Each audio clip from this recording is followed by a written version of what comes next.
Vous ne vous êtes jamais posé la question pourquoi l'Église catholique a enlevé plus de 100 livres dans la Bible.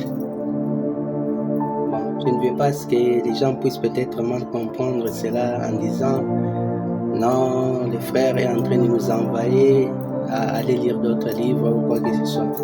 Mais j'aimerais juste éveiller la conscience de quelqu'un. Il pouvait laisser tous ces livres-là dans la Bible afin que nous-mêmes nous puissions cerner ce qui est bon et ce qui est mauvais. Alors, en enlevant tous ces livres-là, je comprends vite qu'il y a certains secrets qui sont cachés là, qui ne veulent pas à ce que les enfants de Dieu puissent découvrir cela. Bien que la Bible, qui a 66 livres, a des révélations et des choses qui nous ont sauvés, mais il y a aussi d'autres choses. Il y a un côté, surtout le côté qui est très spirituel, que les pasteurs, les prédicateurs, tous les grands hommes de Dieu ont lu dans ces livres-là et ne veulent pas informer cela aux enfants de Dieu. Pourquoi ils ont enlevé cela? Si vous partez au Vatican, vous allez trouver tout un couloir d'à peu près 50 mètres ou 60 mètres où il y a des livres. Si vous êtes prêtre, on va vous permettre d'accéder à certains livres, et d'autres livres, on va vous interdire. On dit que ça, c'est vraiment très confidentiel. Par exemple, si vous lisez dans Chronique, il y a des livres qu'on a dit, par exemple, si vous voulez trouver l'histoire réelle du roi tel, par exemple, Jéroboam, c'est écrit dans les livres tels. Ces livres-là sont où? Jude est en train de relater une histoire concernant les combats de Michaël et les diables qui étaient venus juste pour prendre le corps de Moïse. Où est-ce qu'il avait lu cela? Et cela nous pousse à dire qu'il y a eu un livre d'Enoch, parce que Jude même est en train de parler de la prophétie d'Enoch, c'est que Enoch avait prophétisé en son temps. Et plus loin, ils ont caché des choses. En venant en Afrique, ils nous ont présenté un côté. Il y a eu à peu près 21 conciles de Nicée. 21 conciles de Nicée, je vous dis, où ils ont falsifié beaucoup de choses sur la Bible. Par exemple, ils ont falsifié même jusqu'au baptême. Mais vous savez, il y a quelque chose que Dieu fait. Vous pouvez falsifier des choses, mais vous arrivez quelque part, Dieu vous cache une autre chose. Ils ont laissé le mot baptême. Or, baptême, ça vient du grec baptisme. Baptisme qui veut dire immerger ou bien plonger dans l'eau, alors que eux aspergent de l'eau sur les gens. Vous voyez, il y a eu beaucoup de choses qui ont été falsifiées dans la parole de Dieu. Ils ont enlevé beaucoup de choses.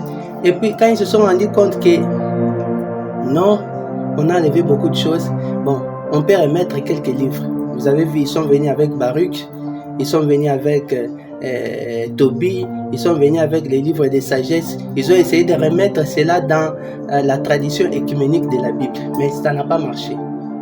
Pourquoi est-ce qu'ils ont caché toutes ces choses-là? Les catholiques ne voulaient pas que les chrétiens puissent voir le côté spirituel, le côté dimensionnel de la parole de Dieu. Ils sont venus avec une politique selon laquelle nous montrer que nous étant en tant que pauvres, nous allons hériter des choses de Dieu. Et pendant ce temps-là, ils étaient en train de fouiller, de voir, de voler des choses, en train de partir avec cela. C'est pour cela que j'appelle les chrétiens à monter dans des dimensions spirituelles, chercher la révélation. Oui, je crois que la révélation est venue. Mais nous, aujourd'hui, en tant qu'auxiliaires des grands maîtres que Dieu nous avait envoyés en ce temps de la fin, nous sommes dans l'inspiration.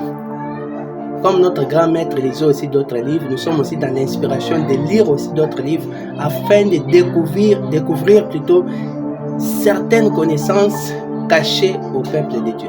C'est pour cela. L'homme catholique qui voyait que les Noirs avaient cette puissance-là d'être connectés avec Dieu rapidement, qu'est-ce qu'il a fait? Il a bloqué le côté spirituel de la religion. Il a falsifié des choses. C'est pour cela, vous voyez même, ils ont falsifié même l'histoire d'Israël. ils ont falsifié Israël, jusqu'à tel point que Israël a été reconnu. Donc prenons depuis l'an 70 où Titus est venu avec son armée, Titus les Romains, il a détruit les temples. Ils ont profité de cela, eux les Romains, l'église catholique. Ils ont fait quoi? Ils ont tout bousillé, ils ont tout abîmé, pour prendre l'islam et mettre là où il y avait les temples. Mais vous savez, Dieu ne dort pas. Dieu ne dort pas. Il y aura un temps où les temples sera, où cette mosquée-là sera détruite afin que les temples de Salomon puissent rentrer là où elle devait être, où elle doit être. C'est comme cela. On s'élève dans la spiritualité. C'est le temps où les gens doivent se réveiller. C'est le temps où les gens doivent beaucoup lire. Parce que les serviteurs de Dieu, vous devez lire, vous devez sortir des zones de confort. Moi, j'ai toujours considéré la Bible comme une zone de confort, vous voyez. On a déjà établi certaines lois, on a mis des barrages afin que tu ne puisses pas sortir. Et j'ai entendu quelqu'un me dire, oh non, même les inspirations, ça doit venir seulement de nos choses. Là, je refuse. Je refuse, pourquoi?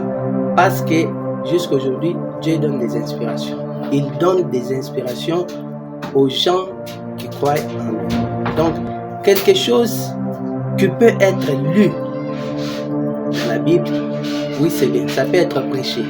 Mais il y a aussi des choses que nous partons découvrir par révélation quand on monte dans des dimensions. On monte sur des montagnes, on monte dans la lecture, on monte. Si vous prenez les prophètes, les grands prophètes de l'âge, Élie de Malachie 4, il va vous dire, j'avais lu tel part, j'avais lu tel part, j'avais lu tel part. Et un chrétien, c'est quelqu'un qui fait des recherches. Il fait des recherches pour comparer ça et ça, où se trouve la vérité. Par exemple, je vous donne quelque chose. Si on part du point de vue la mission du Seigneur Jésus-Christ et la mission de Mahomet. Mahomet, il va vous dire que Allah m'a envoyé. C'est Allah qui m'a envoyé. Le Seigneur Jésus-Christ va dire, je suis le Fils de Dieu, c'est Dieu qui m'a envoyé. Oui, du point de vue qui vous a envoyé, c'est Dieu qui nous a envoyé. Si on prend du point de vue maintenant mission, celui-ci va dire, je suis prophète, l'autre va dire aussi que je suis prophète. Si on prend du point de vue maintenant moralité, vous allez trouver que Mahomet a pris un petit enfant de 9 ans, ce qu'on appellerait aujourd'hui des viols. Après, il a épousé à 16 ans. Après, beaucoup de femmes, 9. Et vous prenez le Seigneur Jésus-Christ, côté moralité, il va vous dire qui va me convaincre du péché. C'est un homme qui était saint. Et si on prend côté miracle, vous allez trouver que l'éternel Jésus-Christ a accompli des choses qu'on ne peut pas mettre même dans les livres. Le monde ici ne peut pas contenir tous les miracles que Dieu a fait. Pourquoi? Pourquoi est-ce que je dis tout ceci? Parce que moi, je crois que dans chaque religion, Dieu a une partie de la vérité. C'est pour cela. La vraie religion, c'est la religion de tolérance. Si toi, tu ne tolères pas une autre religion, une autre doctrine et une autre assemblée, c'est que tu n'as pas Dieu en toi. La religion, c'est la tolérance. Quelqu'un vient te dire, non, nous avons le vrai Dieu, dis-le oui. Vous avez le vrai Dieu, que Dieu vous bénisse. Maintenant, par ta vie, manifeste maintenant le vrai Dieu. C'est pour cela, bien aimé, je vous invite maintenant à vous lever, à vous réveiller, à lire la parole de Dieu. Ce qui est écrit ici, la suite vous allez trouver dans les livres de Jachère. Les livres de Jachère ne se trouvent pas dans la Bible, ça se trouve quelque part. Si vous partez au Vatican là-bas, vous allez trouver les livres de Jachère, vous allez trouver les chroniques des rois, vous allez trouver les livres du juif, vous allez trouver tous ces livres-là, ça se trouve là et il y a des choses qui sont cachées. Et pour votre information, tous les apôtres du Seigneur Jésus-Christ avaient écrit des livres. Où se trouvent ces livres-là? Ce sont des livres cachés.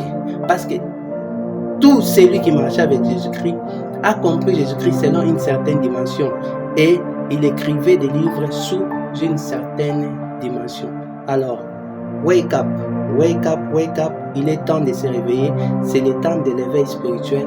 C'est le temps où l'épouse doit monter, arriver dans des dimensions afin de monter.